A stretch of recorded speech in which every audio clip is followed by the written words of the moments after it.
Então, boa noite a todos. Rodrigo, Juscelia, Antônio, Sérgio,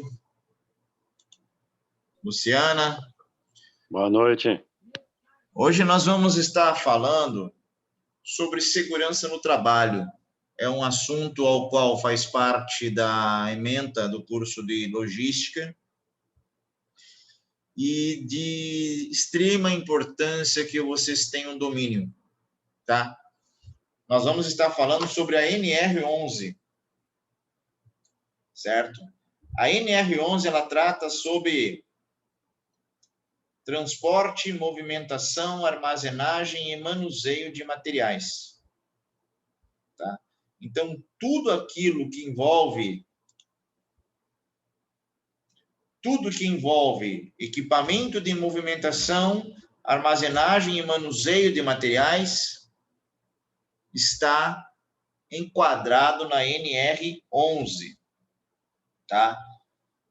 Todas as pessoas que trabalham com logística têm obrigação de entender a NR11, tá? Ela é uma norma de 1978. Ela é um pouquinho antiga, tá? Mas eficaz, tá? E só para vocês terem ciência, a norma regulamentar de segurança e medicina no trabalho é uma norma federal, ou seja, não existe nenhuma outra norma ou regulamento que possa abafar ou tornar a norma sem efeito, tá? A norma, ela tem que ser cumprida à risca, tá? Então, vamos lá. Começando no 11.1, norma de segurança para operação de elevadores, guindastre, transportadores industriais e máquinas transportadoras. No seu ponto 1 diz o seguinte: os postos de elevadores e montacargas deverão ser cercados solidamente em toda a sua altura, exceto as portas ou cancelas necessárias dos pavimentos. Vocês podem olhar essa imagem que tem aí embaixo. É uma imagem que parece-me que é um elevador, mas não é. Essas imagens que tem embaixo aí é de uma célula de segurança que é acoplada a uma empilhadeira, quando há necessidade de levar pessoas na empilhadeira para fazer algum serviço na altura, né? Então, a empresa ela disponibiliza um equipamento desse para que possa se fazer esse tipo de trabalho, tá? Existe também os equipamentos próprios para isso, que são as plataformas elevatórias, né? Tem a plataforma elevatória fixa, que ela é conhecida como aranha, tem a plataforma de braço, né? E tem a de braço articulado. São mais dois modelos que tem de plataformas elevatórias. Só que nem sempre a empresa tem condições ou tem um equipamento desse e não tem condições de alugar. Aí faz uma célula dessas, acopla ela na empilhadeira e usa como movimentação e elevação de pessoas, tá? O 11.1.2, ele fala a respeito que quando a cabina do elevador não estiver em nível do pavimento, a abertura deverá estar protegida por corrimão ou outro dispositivo conveniente, né? Quando você se movimentar num elevador, aonde ele vai estar parando tem que estar amparado e protegido, tá? Ponto 3. Os equipamentos utilizados na movimentação de materiais tais como ascensores, elevadores de carga, guindastes, monta-carga, pontes rolantes, talhas, empilhadeiras, guinchos, esteiras rolantes, transportadores de diferentes tipos serão calculados e construídos de maneira que ofereçam as necessárias garantias de resistência e segurança e conservados em perfeitas condições de trabalho. Vocês perceberam a quantidade? Se alguém quiser interromper, pode interromper que eu paro, se não entendeu, eu replico o conteúdo, tá? Fiquem à vontade, eu estou aqui falando, mas a todo momento eu vou estar pedindo que vocês comentem, tá? Mas aqui, dá para vocês terem uma visão de quão ampla é a NR11. Ela não é completa, mas ela abrange todos esses equipamentos aí, ascensores, elevadores de carga, guindastes, monta-carga, pontes rolantes, talhas, empilhadeiras, guinchos, esteiras rolantes, transportadores de diferentes tipos. Serão calculados e construídos de maneira que ofereçam as necessárias garantias de resistência e segurança e conservados em perfeitas condições de trabalho. Tá? Então, só um certo lembrete, assim como eu sou instrutor de empilhadeira, eu posso esclarecer a vocês, né, um exemplo com a empilhadeira. Como está dizendo ali, que o equipamento, eles são calculados e construídos de maneira que ofereçam as necessárias garantias de resistência e segurança. Então, a empilhadeira ela é projetada, tá? Ele é projetada para suportar um determinado peso, tá? Para elevar um material, mas ela é projetada com garfo de 1 metro de comprimento. Alguns modelos de empilhadeira têm 1,20 m. Então, se você tirar esse garfo de 1 metro e botar o garfo de 1,20 m, você está desestruturando todo o equipamento. E a possibilidade dele provocar um acidente será grande. Será grande, tá? Só pelo fato de você trocar o garfo com 20 centímetros de diferença. Então, a norma está dizendo que eles são calculados e construídos de maneira que ofereçam as necessárias garantias de resistência e segurança e conservados em perfeitas condições de trabalho, tá? Então, especial atenção será dada aos cabos de aço, cordas, correntes, roldanas e ganchos que deverão ser inspecionados permanentemente, substituindo as suas partes defeituosas. Já no começo da norma, já começa-se a falar de lista de verificação. Tá? Os equipamentos de movimentação, todos eles têm que ter checklist. O checklist é obrigatório que seja feito todo início de turno, para que o equipamento esteja em plenas condições de uso, né? Então, ali, no 11.3.1 já fala a respeito disso. No ponto 3.2, ele fala que em todo equipamento será indicado... Em todo equipamento será indicado em lugar visível a carga máxima de trabalho permitida. Tá? Então, se você olhar para uma empilhadeira, por exemplo, está marcando lá 2.5. É uma empilhadeira Steel 2.5. Isso quer dizer o quê?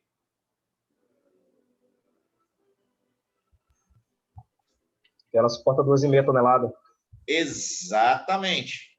É uma empilhadeira, então, ela está, segundo a norma, está dizendo em lugar visível qual é a carga máxima que ela suporta de elevação. Tá? Até que altura ela levanta, existe um gráfico na empilhadeira de capacidade residual para indicar até que altura ela levanta os seus 2.500 quilos. Tá? Isso aí é particularidade de equipamento para equipamento. Tá? O ponto 3, para os equipamentos destinados à movimentação do pessoal, serão exigidas condições especiais de segurança. Então, a própria norma já está dizendo para você criar normas rigorosas para movimentação de pessoas. Aquela célula que eu mostrei logo acima, né? Ela é utilizada, muito utilizada, mas ela tem aqui, ó, esses ilhóizinhos para travar na grade da empilhadeira. Ela tem essa grade aqui, ó, que essa grade ela vai encostar, ó, a empilhadeira lá no fundo, ela encosta na torre da empilhadeira, impede que as pessoas tenham acesso à corrente para que não se machuquem as mãos na corrente quando eu estiver elevando essa célula de sobrevivência. Ela tem aqui embaixo, ó, no último desenho, última foto, onde entram os garfos, ela é fixa, ela é fechada embaixo para impedir que a célula, essa caixa, ela se solte. Tá? E outras normas são colocadas, principalmente a pessoa que vai subir, se essa pessoa está habilitada para subir, ela tem que estar com cinto de segurança, ela tem que estar travado na grade da empilhadeira, ele tem que saber qual o trabalho que ele vai fazer, qual é a habilidade dele. Então, o 11.1.3.3 ele dá liberdade para se criar normas quando se está movimentando pessoas. É esporádico? É. É raro? É. Mas que tem que ter, tem que ter. Tá? Não sei se alguém em alguma empresa que trabalhou já teve ou visualizou uma célula dessas. Ninguém? Eu já tive a oportunidade de ver uma célula dessa. Quem falou? Sérgio. Sérgio. Beleza. Continuando. No 11.1.4, os carros manuais de transporte devem possuir protetores das mãos. Isso é uma polêmica, gente. Isso é uma polêmica. Você já viu paleteira com protetor de mão? Você já viu carrinho, aqueles carrinhos plataforma que normalmente usam nos almoxerifados para botar os materiais e movimentar lá nos... Vocês já viram um carrinho desse com protetor de mão? Se viu, alguém colocou o protetor de mão, porque eu nunca vi, e carros vindos de fábrica sem os protetores das mãos. Oi? Alguém falou alguma coisa aí? Bom, professor, eu nunca vi, né? Não, eu também não. Eu nem sei como é, sinceramente. Dá para o senhor descrever como é esse protetor de mão? Esse protetor de mão, na verdade, deveria vir de fábrica. Ah, deveria vir de fábrica? Deveria vir de fábrica, porque é norma. Ah, é a norma, tem que vir então. É a norma. Porque aí a maioria dos acessórios... Pode falar. Você pode até dizer, mas a pessoa que está manuseando a paleteira ou o carrinho está com luva. Mas a norma diz que os carros manuais para transporte devem possuir protetores das mãos. Tem que estar no carro. Não é um adereço, um acessório. Tem que estar fixo no carrinho. Então, já é algo que deve ser observado e solicitado para o setor de manutenção que eles criem um protetor de mão para impedir que as pessoas que estiverem manuseando esses carrinhos possam estar imunes caso aconteça algum acidente, algo venha a ser projetado nas mãos e machucar as pessoas. Ponto 5. Polêmica ainda. Nos equipamentos de transporte com força motriz própria, o operador deverá receber treinamento específico dado pela empresa que o habilitará nessa função. Então, o que quer dizer esse ponto 5? Que você pode ter 30 anos que você opera empilhadeira, que você opera qualquer tipo de equipamento, mas na empresa você vai ter que ir para a sala de aula, para a empresa te dar um treinamento específico de qual será o equipamento que você vai manuseá-lo dentro da empresa. Primeiro dá o treinamento teórico, a particularidade. Por exemplo, existem empilhadeiras com pedal monotrol, que é uma exclusividade da Hyster. O que quer dizer isso? Pedal monotrol é um pedal vermelho, grande, aonde não existe o câmbio manual para você engatar a marcha para frente e para trás, é no pé. E esse tipo de empilhadeira tem um módulo eletrônico. E esse módulo eletrônico tem problemas crônicos.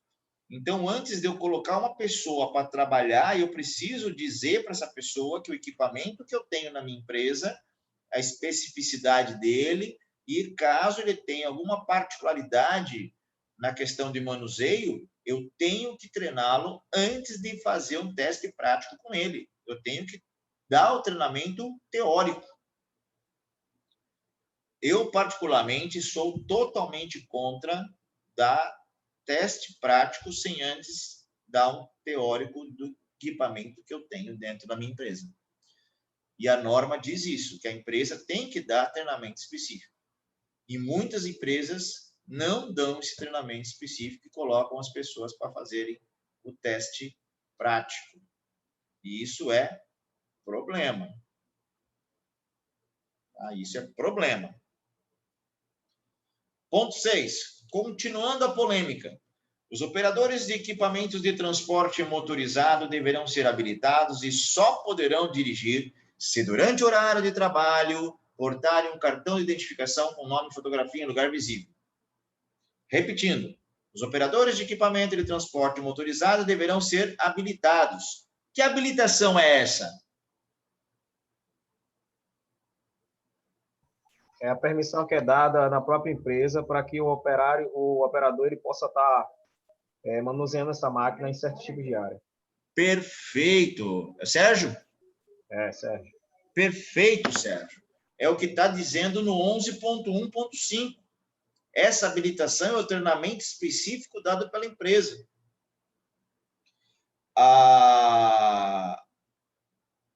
O Detran, ele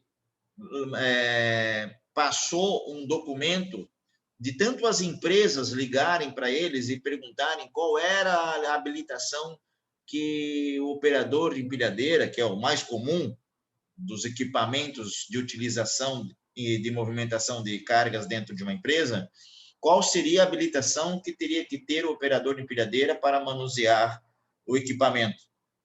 O Detran, ele lançou um comunicado dizendo que CNH é para uso de veículos em vias públicas.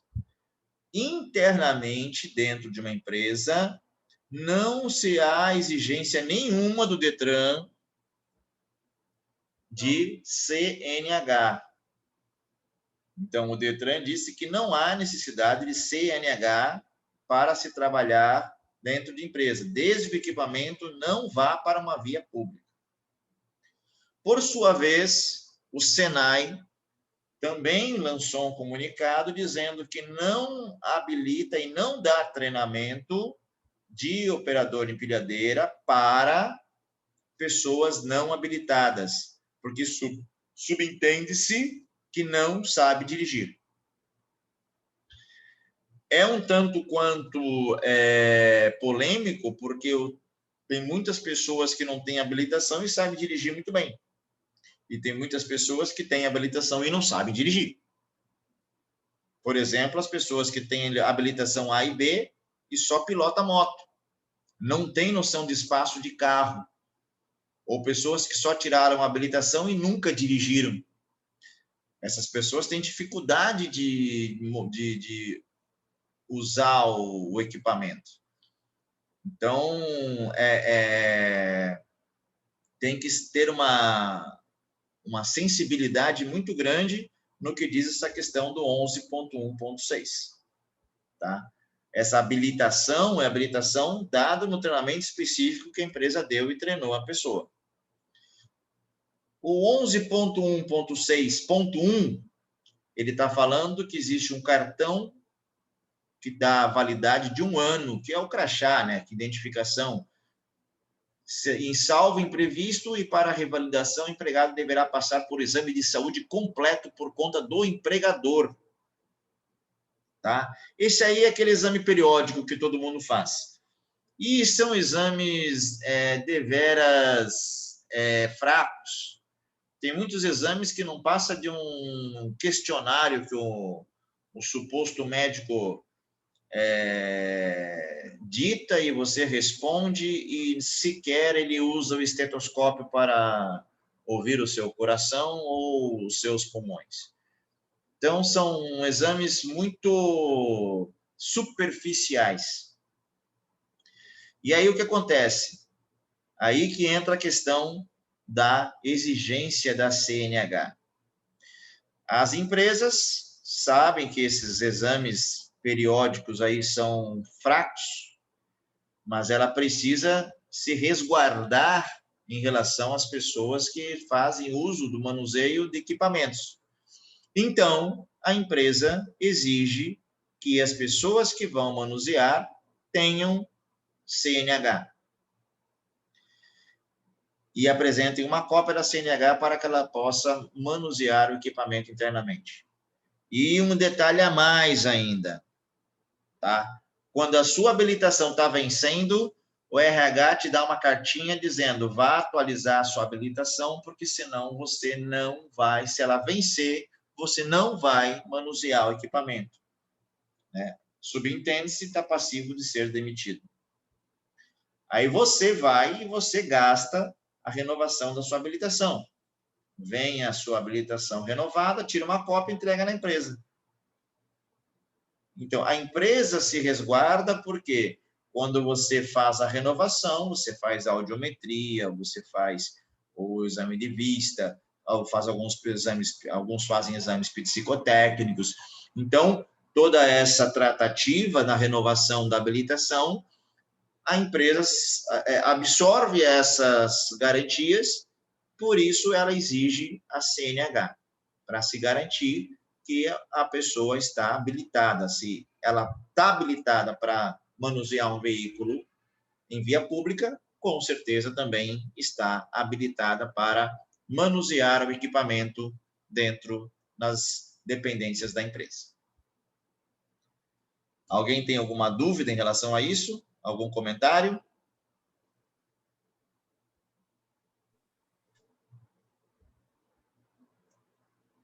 Bem, pelo silêncio, vamos continuar. Do ponto 7.8, ele fala dos elementos que os equipamentos têm. Os equipamentos de transporte motorizado deverão possuir sinal de advertência sonora, buzina. É obrigatório o carrinho que carrega a dolly, o trator, a empilhadeira, a transpaleteira, todos os equipamentos, é obrigatório a buzina funcionando. E o ponto 8, ele é mais contundente ainda. Ele fala que todos os transportadores industriais serão permanentemente inspecionados. Novamente, falando a respeito do checklist, a lista de verificação. Então, repetindo, todos os transportadores industriais serão permanentemente inspecionados e as peças defeituosas ou que apresentem deficiência, ela não precisa estar sem funcionar. Se ela estiver falhando, a buzina, o freio, o farol, o sinal sonoro de ré, o giroflexo, qualquer elemento do equipamento que esteja apresentando deficiência deverão ser imediatamente substituídas. É norma, gente. É norma. O equipamento não pode continuar trabalhando se ele está com alguma deficiência. Tem que parar para manutenção. Imagine uma empilhadeira trabalhando sem buzina e há necessidade dele buzinar e ele não buzina e vem um outro equipamento ou um veículo e passa na frente dele e provoca um acidente. Ou uma pessoa se atravessa na frente dele e provoca um acidente, um atropelamento. Então, tem que tomar todo o cuidado e se resguardar em relação a essa questão dos elementos dos equipamentos. Se tiver algum problema, você, profissional de logística, simplesmente tem que chegar, cara, leve esse equipamento para manutenção. Se a manutenção for externa, chama a manutenção externa para resolver o problema do equipamento. Segurança acima de tudo. Alguém tem algum comentário a fazer de algum equipamento que provocou um acidente por estar, por exemplo, sem buzina, sem farol, sem freio?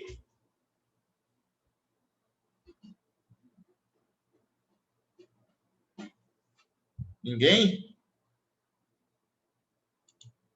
Tá tudo tranquilo?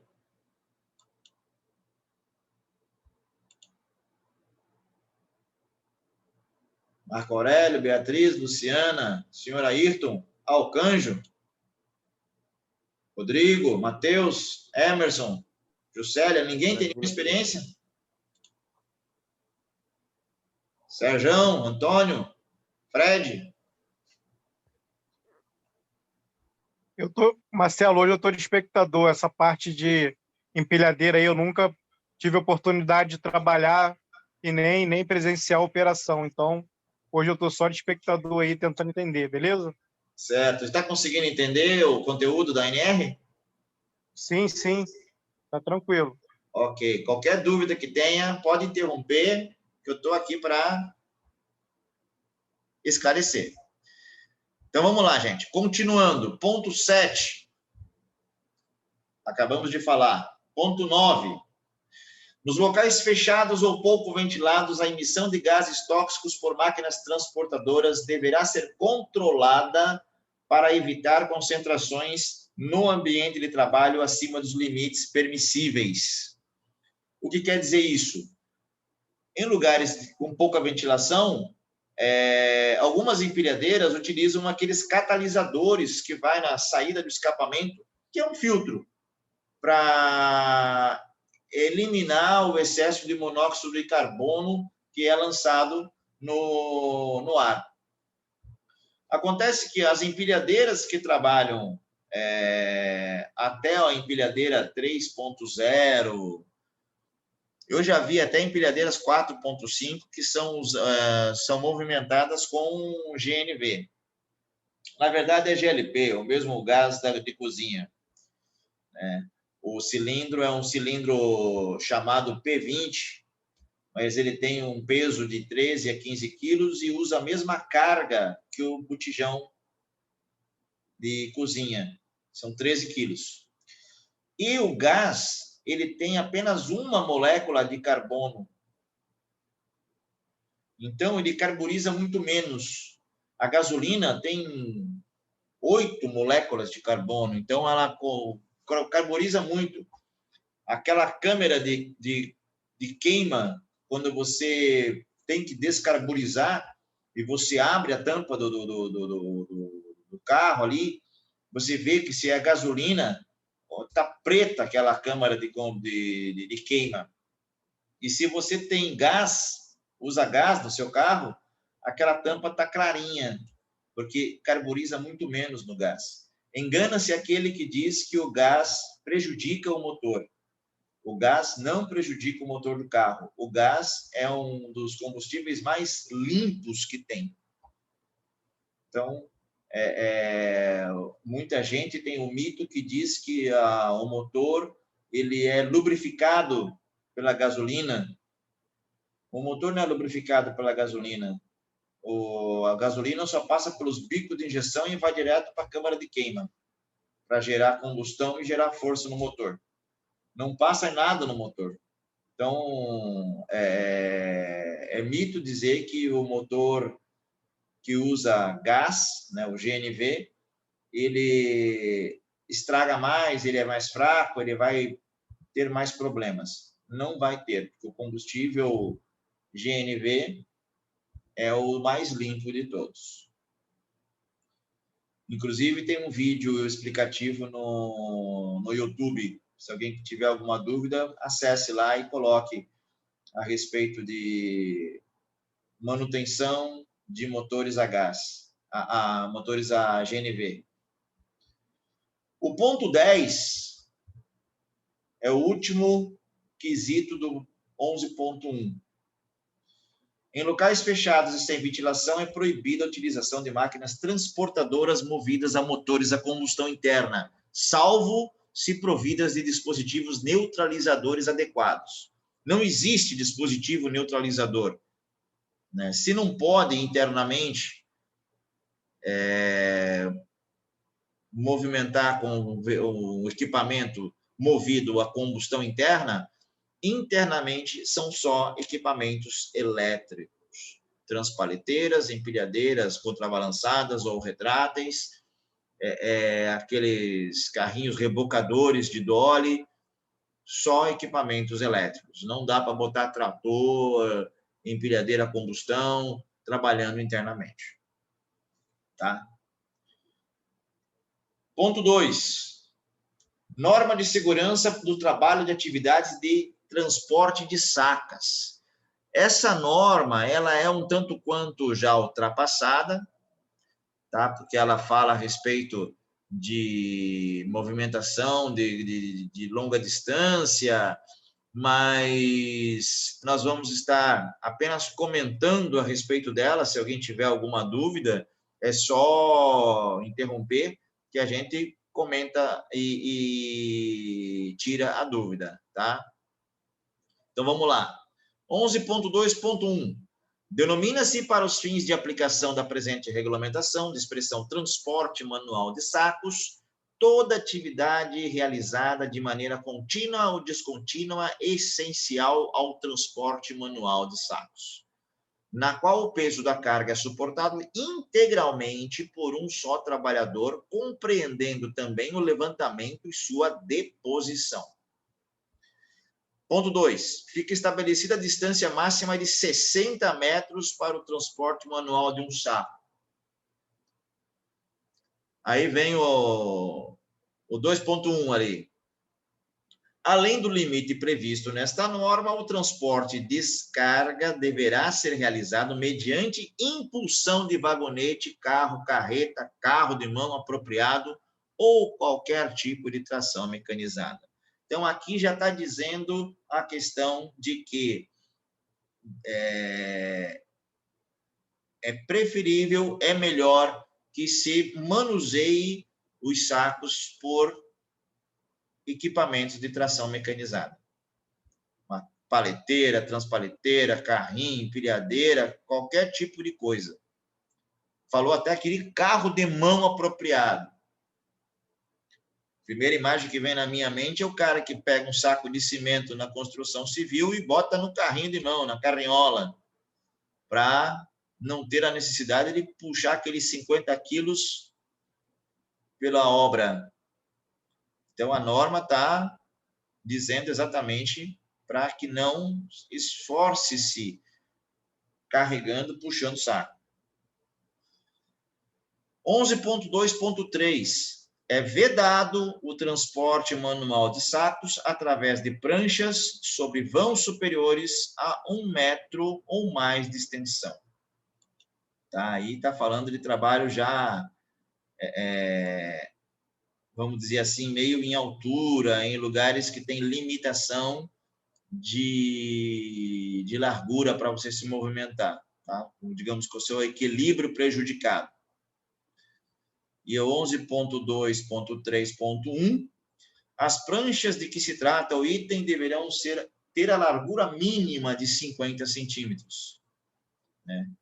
Meio metro, para dar um pouco mais de estabilidade nas pessoas estarem manuseando. Ponto 4.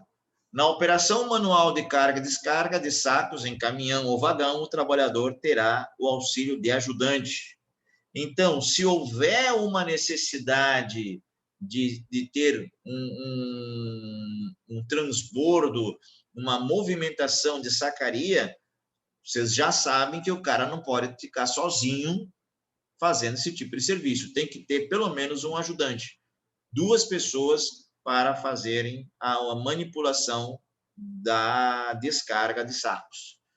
Nós sabemos, né, que a maioria, hoje é 100% das cargas, hoje são paletizadas.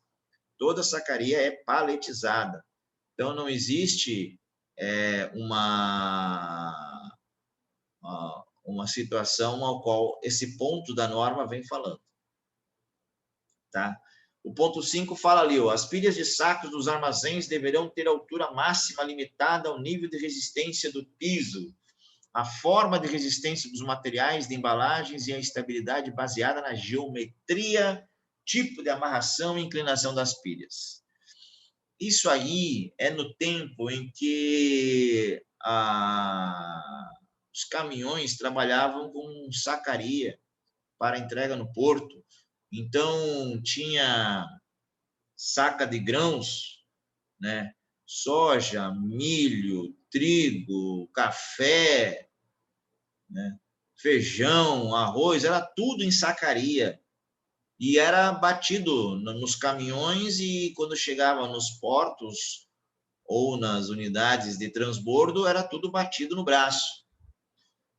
Então, e quando era armazenado no porto, eram pilhas de sacarias de 6 metros, ou até mais de 6 metros, com toda uma tratativa de amarração para evitar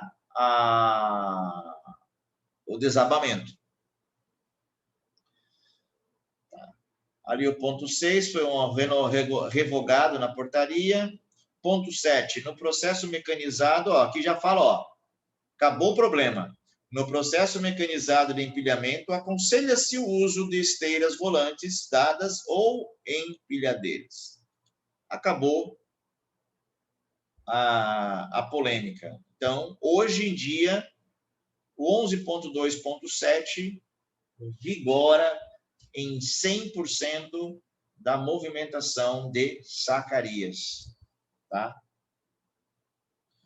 O ponto 8, ele fala quando não for possível o emprego do processo mecanizado, que seria usar a empilhadeira, admite-se o processo manual, mediante a utilização de escada removível de madeira com as características a seguir. Vejam como era antes. Isso aqui são regras de 1978. O lance único de degraus com acesso a um patamar final. A largura mínima de 1 metro, apresentado o patamar de dimensões mínimas. Então, eu não vou estar citando e falando aqui essa norma, essas partes aqui, porque é coisa do passado, regras que não se usa mais. Então, eu vou estar pulando essa parte aqui do 11.2, porque já vimos ali no 11.2.7 que ele diz, no processo mecanizado de empilhadeira, aconselha-se o uso de esteiras volantes dadas ou empilhadeiras. Então, eu não vou continuar aqui no 11.2 a falar a respeito desse... Eu vou pular essa parte aqui, porque é a parte ultrapassada, tá? Só o ponto 9 ali, ó, ele é interessante falar, porque o piso do armazém deverá ser construído de maneira não escorregadio, sem aspereza, utilizando-se de preferência um mastique asfáltico e mantido em perfeito estado de conservação. Tá? Não pode ser um piso escorregadio e também não pode ter aspereza. Tá? Deve ser evitado o transporte manual de sacos em pisos escorregadios ou molhados, com certeza. E a empresa deverá providenciar cobertura apropriada em locais de carga e descarga de sacarias.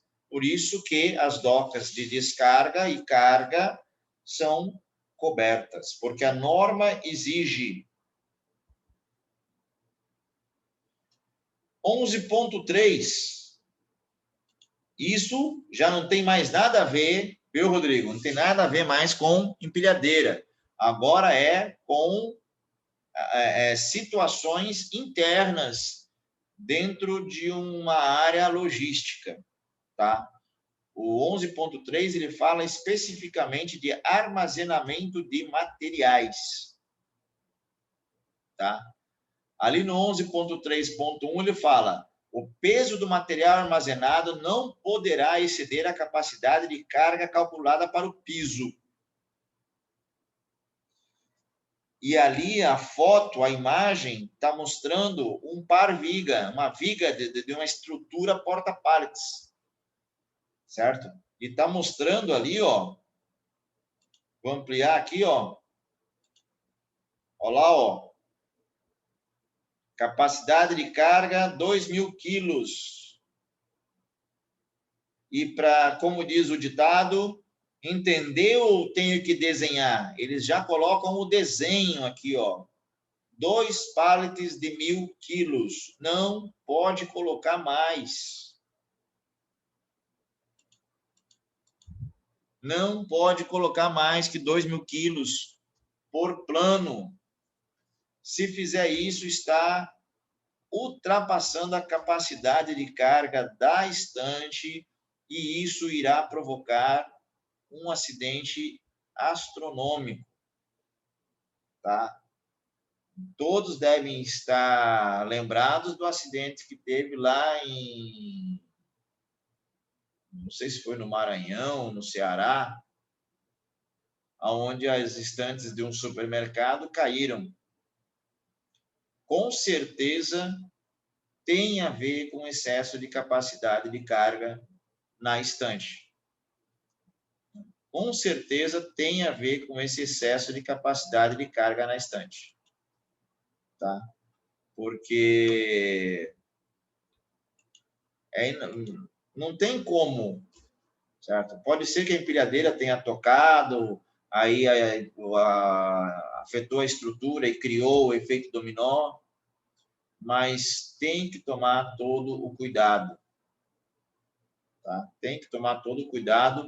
A estante que não tiver essa etiqueta aqui, ó, entre em contato com o fabricante, pede para que uma visita, para que ele venha e diga, determine qual é a capacidade de carga para essa estrutura e ele que envie etiquetas para que possa ser colocada nas estantes porta-partes, drive-ins, drive-thru, seja qual for o tipo de equipamento de armazenagem de materiais, para que todos sejam cientes de qual é a capacidade de carga.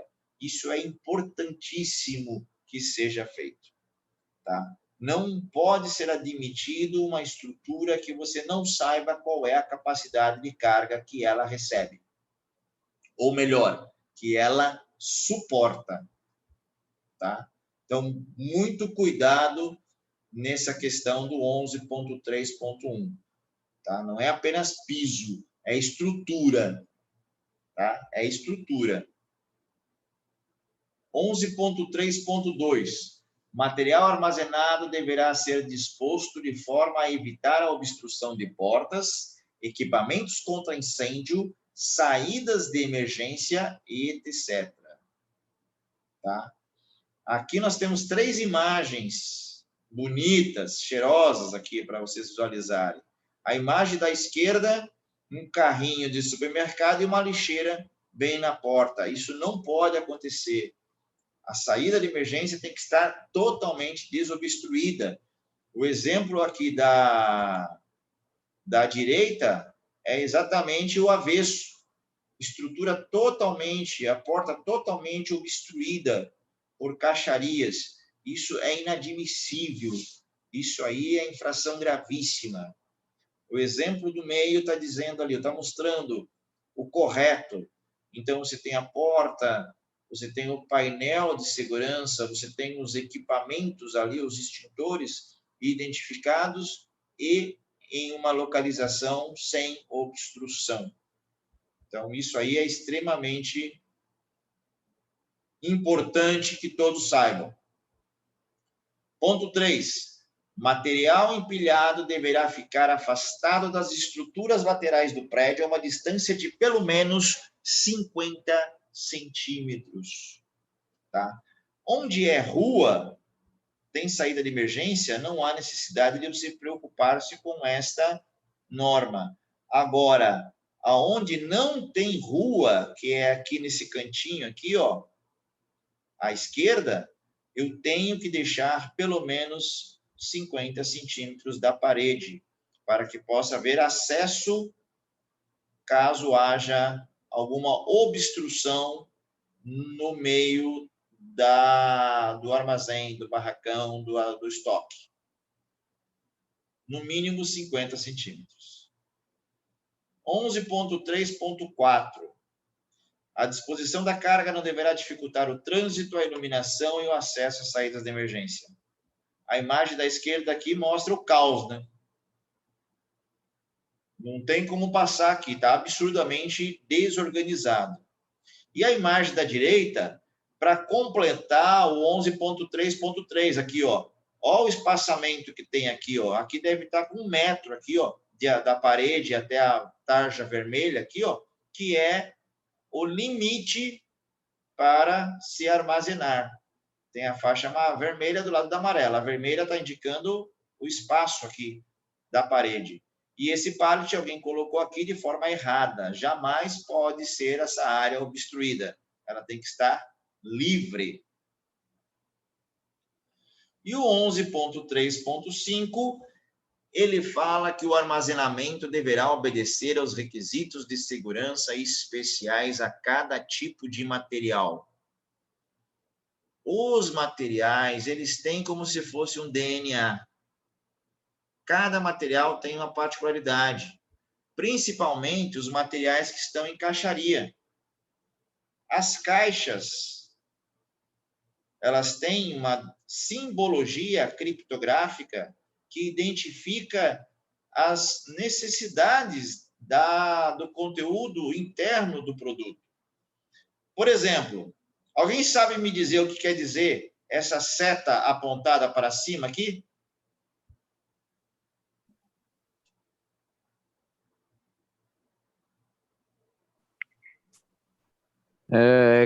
Essa parte que está a seta apontada é a parte que é virada para cima da caixa. Com certeza, muito bem. Existem momentos onde estão fazendo batendo caixa, é o termo que diz, né? O pessoal recebendo material e eles colocam a caixa com a etiqueta essa seta virada para baixo. É errado.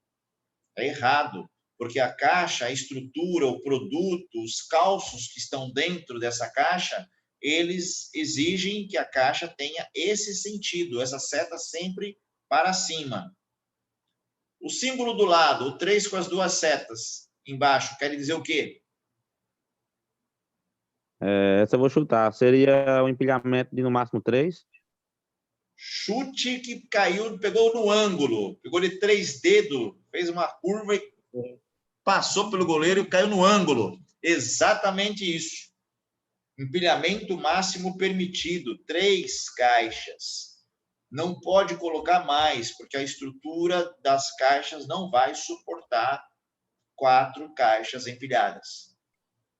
A taça quebrada, essa é fácil. É fácil. Produto que pode quebrar, né? Produto frágil. Produto frágil. Fácil. E o guarda-chuva? Não pode molhar. Não apenas não pode molhar, não pode sofrer influência de umidade.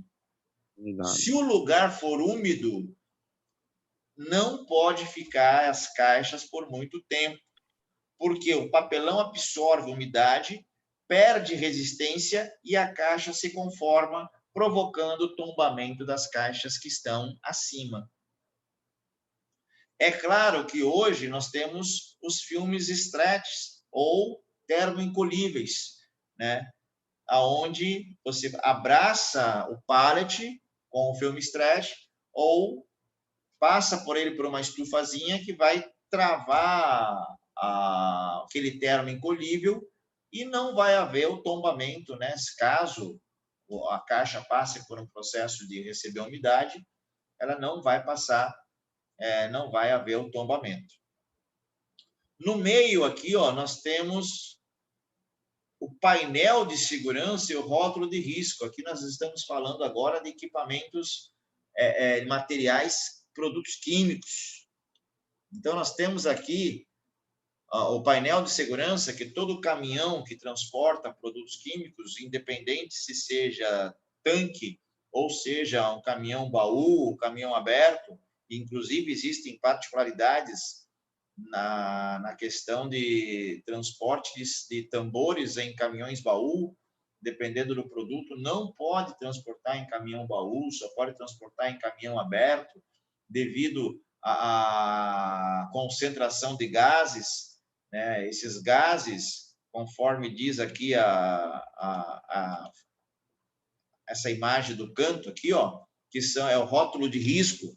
Então, nós temos ali explosivos, nós temos na classe 2, que são os gases que não são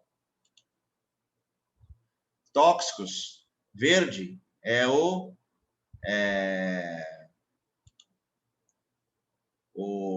exemplo que nós temos aqui é nos hospitais que tem os tubos verdes, que é de oxigênio. Nós temos aqui os líquidos inflamáveis, aonde todos aqui embaixo, aqui, ó, etanol, gasolina C, gasolina A, óleo diesel, eles estão enquadrados na rótulo de risco tipo 3. Porém, o painel de segurança, ele diz que em cima tem o número do risco. Então, ali eu tenho o 33, 33 e o 33 para gasolina. O 3 da dezena é porque é líquido inflamável. E o 3 ao lado é o nível de octanagem, é o grau de explosividade, o grau de risco, que é alto, tanto do etanol quanto das gasolinas. Já o óleo diesel, que está aqui embaixo, o nível de octanagem dele é baixo, é 0. Pouco risco de explosão. E o biodiesel, ele está na classe 9. A classe 9 são de substâncias químicas diversas. Ele não está nem relacionado com no biodiesel, não sabe-se qual é a classe de risco dele. Então, colocou ele na classe 9, que é de substâncias diversas. Tá? Então, essas particularidades dos produtos, temos que ter ciência, temos que tomar cuidado, porque faz parte da norma obedecer os requisitos de segurança especiais a cada tipo de material. Tá? Existem em todas as indústrias o setor de produtos químicos.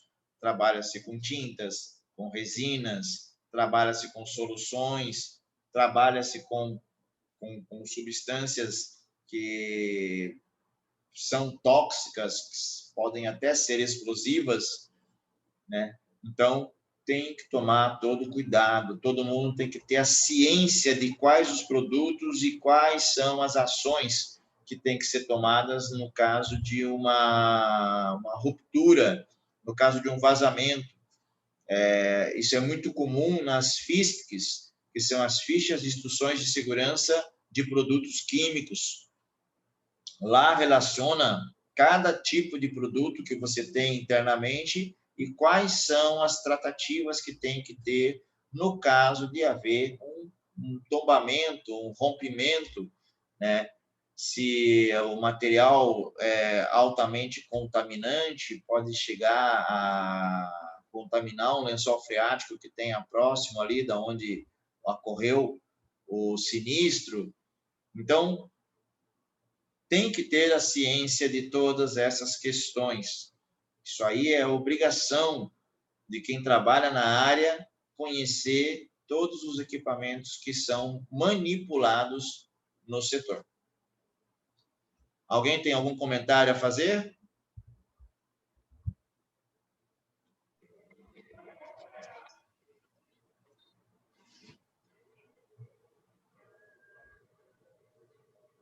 Tá todo mundo calado hoje, só alguns comentários.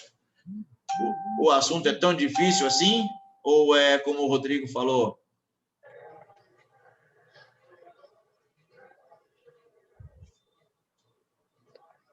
Não, professor, tranquilo. Oi? Tá tranquilo. Certo, beleza. Qualquer dúvida, continue insistindo. Qualquer um que tenha uma dúvida, possa... Eu não estou vendo levantar a mão, mas pode falar e eu interrompo na hora. Tá? Agora vamos entrar num assunto mais recente, que esse aqui entrou em 2003, tá? Movimentação, armazenagem, manuseio de chapas de mármore, granito e outras rochas, tá? A movimentação e armazenagem e manuseio de chapas de mármore, granito e outras rochas deve obedecer ao disposto no Regulamento Técnico de Procedimentos constante no anexo 1 desta NR, tá? Que está aqui abaixo. Anexo 1 do item 11.4.1 da NR 11, Regulamento Técnico de Procedimentos para a movimentação de armazenagem e manuseio de chapas de mármore, granito e outras rochas. Na rotina de armazenagem, quem tem um certo grau de risco são as empresas de imóveis, que existem tampões de mármore de mesas, tampões de mármore de armários que são estocados, né? E são peças pesadíssimas, que tem que tomar todo cuidado, tem que tomar o cuidado de o tamanho do pallet, o peso desse pallet e o peso do tipo de equipamento, da empilhadeira que vai estar levantando esse pallet. Tem que tomar muito cuidado no manuseio, para que não provoque um acidente, né? Uma empilhadeira, eu não sei o real tamanho peso de uma chapa de mármore que vai numa mesa de 6 cadeiras, mas não é uma chapa muito leve, ela deve pesar no mínimo uns 100 quilos. E uma vez eu tive que manusear uma chapa dessa aí com os amigos para subir 3 lances de escada, e olha, em 4 foi difícil. Então, imagine você, num estoque de um depósito de móveis, você ter várias dessas peças juntas. É uma situação delicada, né? Que nem, vamos aqui, o que é um fueiro? Chapas serradas ainda sobre o carro transportador e dentro do alojamento do tear. Devem receber proteção lateral para impedir as quedas das mesmas, proteções denominada L, ou fueiro, apresentando-se os seguintes requisitos mínimos. Então, aqui fala a respeito de como tem que ser esse fueiro.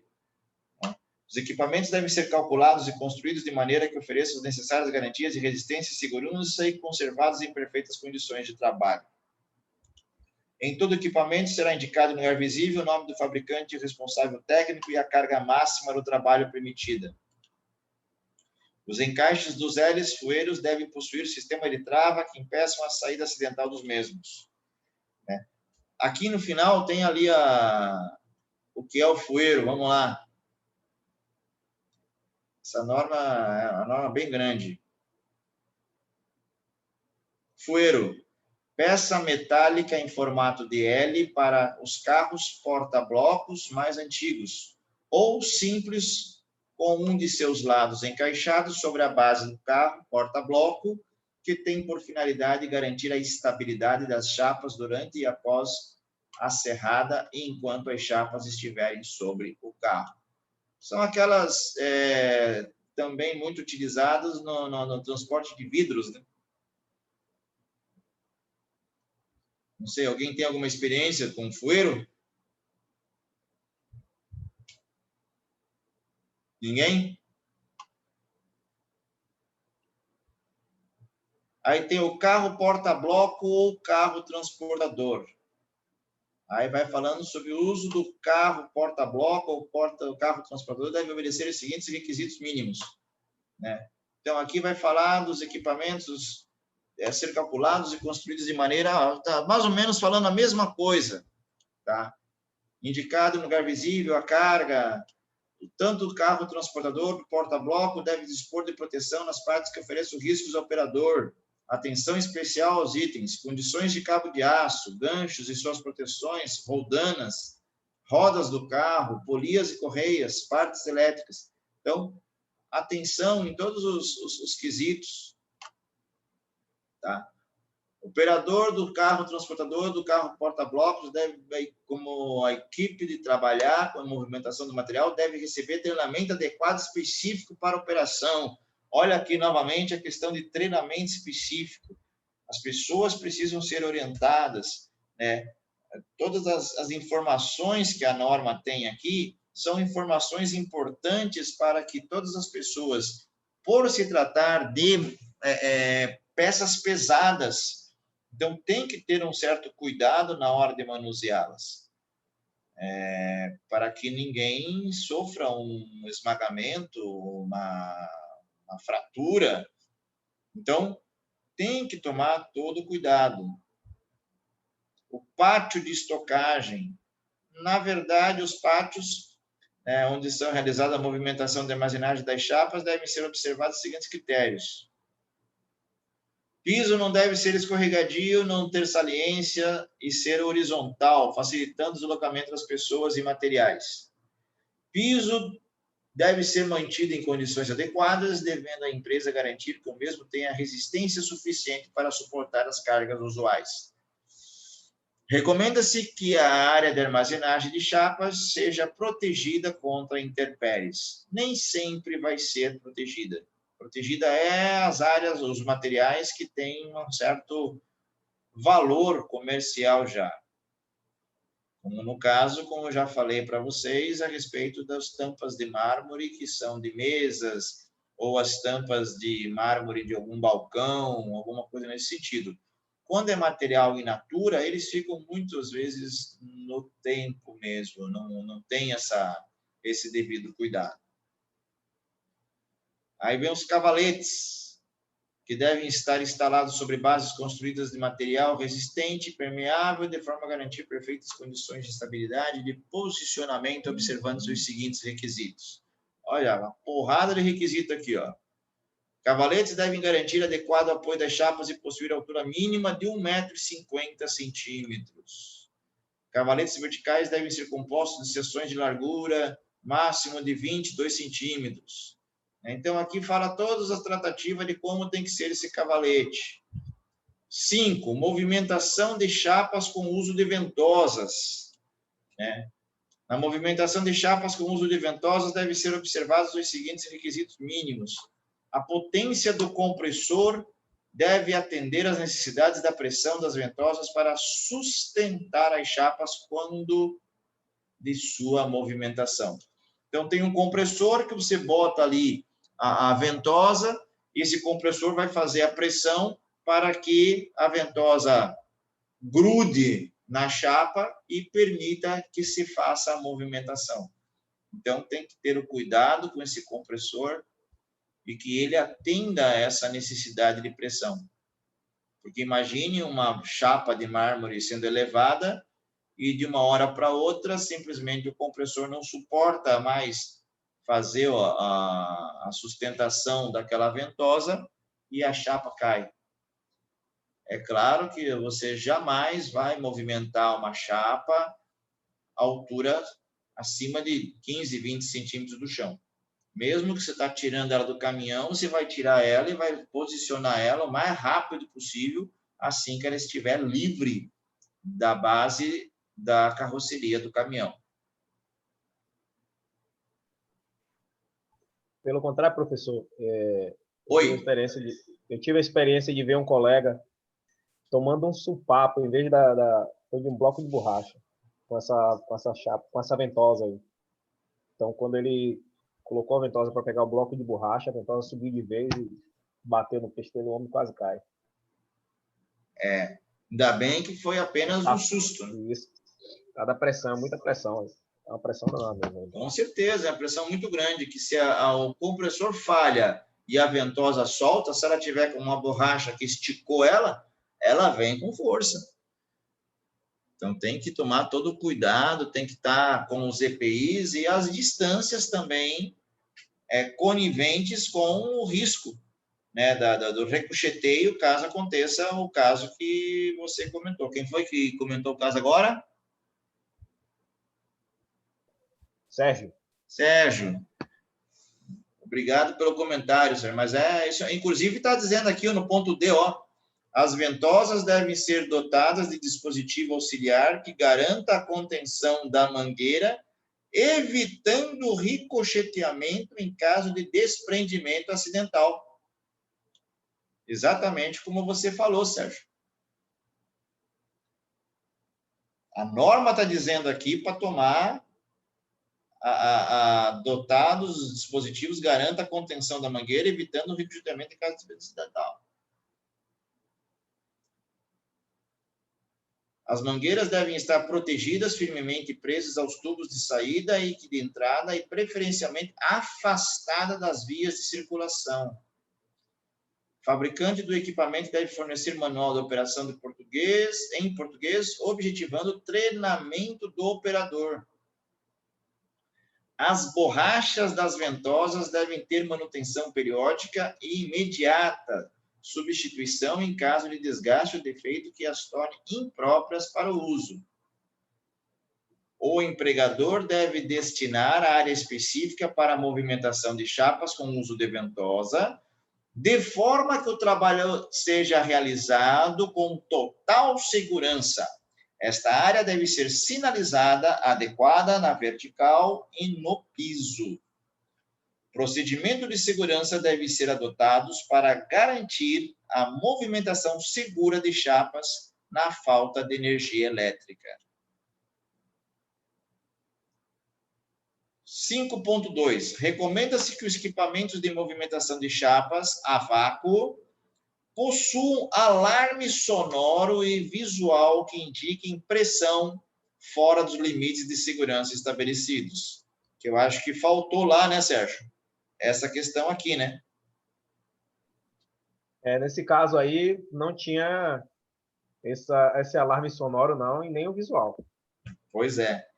É que, na verdade, tem que um giroflexo, né? O visual é um giroflexo que vai indicar que existe algo de errado, que, no caso, a pressão está inferior à necessária para que a ventosa possa estar operando de forma normal. Então, o que faltou foi o uso da norma. Você vê que a norma é viva. Ponto 6. Movimentação de chapas com cabos de aço, cintas, correias e correntes. Na movimentação de chapas com utilização de cabos de aço, cintas, correias e correntes, deve ser levada em conta a capacidade de sustentação das mesmas e a capacidade de carga do equipamento de içar, atendendo às especificações técnicas e recomendações do fabricante. Ponto 2. Correntes e cabos de aço devem ser adquiridos exclusivamente de fabricantes ou de representantes autorizados, sendo proibida a aquisição de sucatas, em especial em atividades portuárias. Ponto 3. O empregador deve manter as notas fiscais de aquisição dos cabos de aço e correntes do estabelecimento à disposição da fiscalização. Ponto 4. Em todo equipamento deve ser indicado em lugar visível o nome do fabricante, o responsável técnico e a carga máxima de trabalho permitida. Ponto 5. Os cabos de aço, correntes, cintas e outros meios de suspensão ou tração às suas conexões devem ser instalados, mantidos e inspecionados conforme a especificação técnica do fabricante. O empregador deve manter em arquivo próprio o registro de inspeção e manutenção dos cabos de aço, cintas, correntes e outros meios de suspensão de uso. Então, percebam que o checklist ele é vivo durante a norma toda. Tem que fazer verificação, tem que fazer a observação de se está tudo funcionando de forma correta. Ponto 7. O empregador deve destinar área específica com sinalização adequada na vertical e no piso para a movimentação de chapas com uso de cintas, correntes, cabos de aço e outros meios de suspensão. Movimentação de chapas com uso de garras. A movimentação de chapas com uso de garras só pode ser realizado pegando-se uma chapa por vez e por no mínimo 3 trabalhadores e observando-se os seguintes requisitos mínimos: não ultrapassar a capacidade de carga dos elementos de sustentação e a capacidade de carga da ponte rolante ou de outro tipo de equipamento de içar, atendendo às especificações técnicas e recomendações do fabricante. Todo equipamento de içar deve ser indicado em lugar visível o nome do fabricante, o responsável técnico e a carga máxima de trabalho permitida. As áreas de movimentação devem propiciar condições de forma que o trabalho seja realizado com total segurança e serem sinalizadas de forma adequada na vertical e no piso.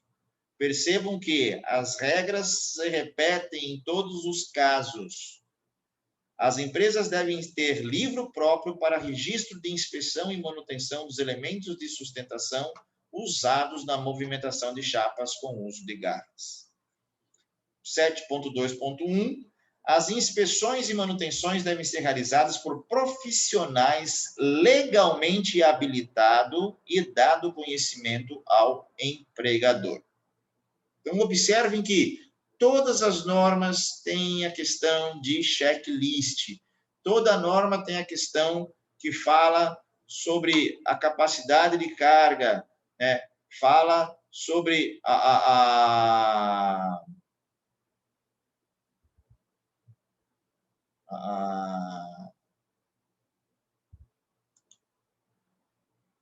observação dos dados do fabricante, né? A capacidade de cada elemento. Então, toda a norma fala isso. Ponto 8, disposições gerais. Durante as atividades de preparação ou retirada de chapas serradas de tear, devem ser tomadas providências para impedir que o quadro inferior porta-lâminas do tear caia sobre os trabalhadores. As instruções visando a informação, qualificação e treinamento dos trabalhadores devem ser redigidas em linguagem compreensível e adotando metodologias técnicas e materiais que facilitem o aprendizado para a preservação de sua segurança e saúde. Na construção dos equipamentos utilizados na movimentação e armazenamento de chapas, devem ser observados, no que couber, as especificações das normas da ABNT e outras nacionalmente aceitas. Fica proibido o armazenamento e a disposição de chapas sobre paredes, colunas, estruturas metálicas ou outros locais que não sejam os cavaletes especificados neste regulamento técnico de procedimento. Aí tem ali o glossário, o que é um carro porta-bloco, o que é um carro transportador, um cavalete triangular, cavalete vertical, fueiro, palitos, chapas de mármore granito, tear, cintas e ventosa. Então, aqui nós finalizamos o estudo sobre a NR11, que fala sobre transporte, movimentação, armazenagem e manuseio de materiais. Alguém tem algum comentário a fazer?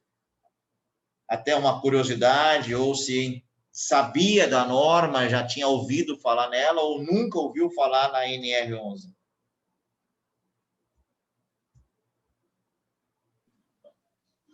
Eu já ouvi falar da NR11, porque eu fiz o curso de operador de empilhadeira, então eu já ouvi falar dela. Ah, beleza, Antônio. Beleza. Faz parte do treinamento. Eu sou instrutor em empilhadeira e faz parte do treinamento esse conhecimento da NR. Mais alguém? Assim, Bruce, é uma norma bem conhecida, né? Alguns detalhes que a maioria das pessoas não lembram, mas foi muito bom. Relembrar, assim, o que a gente já sabia e aprender coisas novas que a gente não sabia, na verdade. São as atualizações, as reciclagens, né, Matheus, que tem que ter para que a gente se atualize e possa melhorar a nossa capacidade profissional dentro do ambiente de trabalho, né? Isso. Rodrigão, quer falar alguma coisa? Eu respondi aí no bate-papo. Eu já ouvi falar, mas por alto, Marcelo, mas eu não tinha conhecimento, não. a fundo, igual você acabou de falar aí, eu não conhecia, não. Agora conhece. Isso aí. Boa aula aí pra gente. Obrigado. Beleza, pessoal. Mais algum comentário? Beatriz, Juscelia, Luciana? Isso foi novidade para vocês? Não, gostei da aula hoje. Foi bem explicativo, gostei. Já tinha ouvido falar, Juscelia, da norma? Eu já tinha lido, na verdade. Beleza. E agora tirou mais assim, mais as dúvidas. Beleza, joia. Eu já tinha ouvido falar, mas não tinha um conhecimento a fundo, não. Joia, Beatriz. Agora já tem.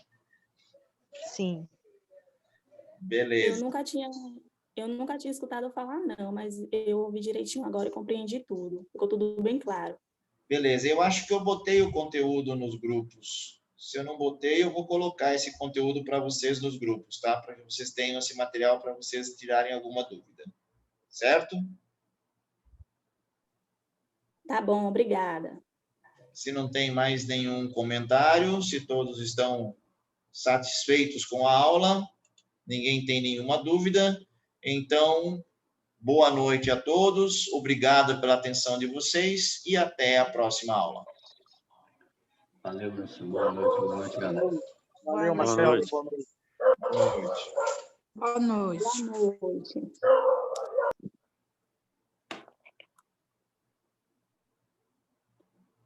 Colocaram que eu já tinha botado a